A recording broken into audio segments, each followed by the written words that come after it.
You want anything bad enough? Don't make excuses. You gotta lose your time and your sleep for it. You find a way. Boxing King Media in association with Boxer. Delighted to be joined by Tommy Fury. Tommy, you ain't got a lot of time, so we're going to jump into the questions. One of the first things I want to ask you is, you take yourself back to 2018, 2019, before you jumped on Love Island. Be honest, did you ever envisage, 4 years ago, 4 years on, look where you sat now? Definitely not, mate. My life's been an absolute roller coaster. You know, I thank God every single day for the life I've got. And yeah, I'm fighting back where I made my debut, Manchester Arena. It's the first time I ever boxed as a professional in there. And I'm going back there 4 years later, selling it out, main event, one of the biggest fights in the world. So I'm very happy with the position that I'm in. When you jumped on Love Island, did you think or plan that I'm going to use that fame to use it in the boxing environment? No, not at all, not at all. I never had any thoughts of, right, I'm going to transfer all these people over to boxing. I'm just me, you know, and I thought, boxing's what I'm doing. I am a boxer, you know, and whether they transfer along and support me in the boxing, you know, they will do, and if not, it is what it is. But every single follower of mine's transferred over to the boxing world, and they've honestly shown me the amount of support. You know, I thank everybody for following me. I love you all, and without you, none of this would be possible. Tell me about the old Tommy Fury, before the fame and fortune. What do you miss about yourself as a person from that guy 4 years ago? I don't miss nothing, because I'm still that guy. I'm still that guy. I ain't changed one bit. You know, still the same old little lad from Manchester. You know, nothing changed really. It's a fight on a higher scale, a few more zeros in the bank, and that's it. But as a person, has anything changed? No. Do you love or hate anything about what comes with fame and fortune? No, I mean, at the end of the day, I feel like it's great if you keep your feet on the floor. Keep the same circle around you.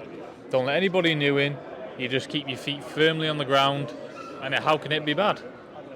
Definitely. So, obviously, you're a new dad as well. So, how have you managed to juggle?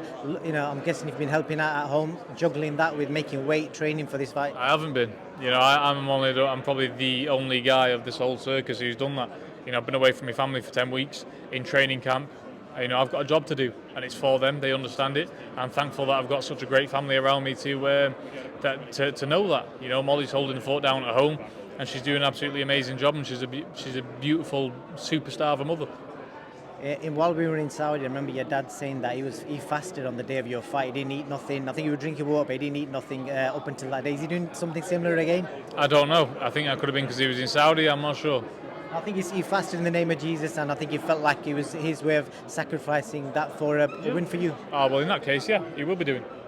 Good stuff. And then also, your dad told me recently that he's got the best pair of bollocks in the UK. He's had 6 fighting machines. You watched that? Yeah, I've seen it. And yeah, how can you argue against him? His balls produced the world heavyweight champion. And he put homage to Tyson this morning. I don't know if you've seen the video. Do you want to echo your dad's words about your brother? Yeah, definitely. I mean, without Tyson, none of this would be possible. He put the Fury name on the map, and he's up in bright lights. And you know, we give all thanks to him because, you know, without him and God, none of this would have been possible. You know, he's the main Fury. And obviously, your dad was spat at yesterday after a bit of back and forward. Your views and opinions on that, obviously, I'm guessing you didn't expect that to happen. I mean, I kind of did. I mean, KSI is just he's a nonsense guy, and he's an absolute idiot.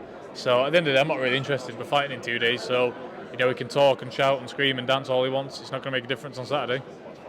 We've heard about the Drake curse. There's also a David HAYE curse as well. David HAYE's picked KSI to beat you, and normally his predictions go wrong. Do you think that's because of the history between yourself and your brother and him, or? I don't know. I mean, David HAYE just never picks a Fury, does he? Never. He always goes against the Fury when he can. So at the end of the day, I don't really care what David HAYE's got to say, to be honest. He's a fighter of the past, good fighter, but as a man, does he know what he's on about as an analyst? Hell no. I saw DEJI come and visit you post-fight.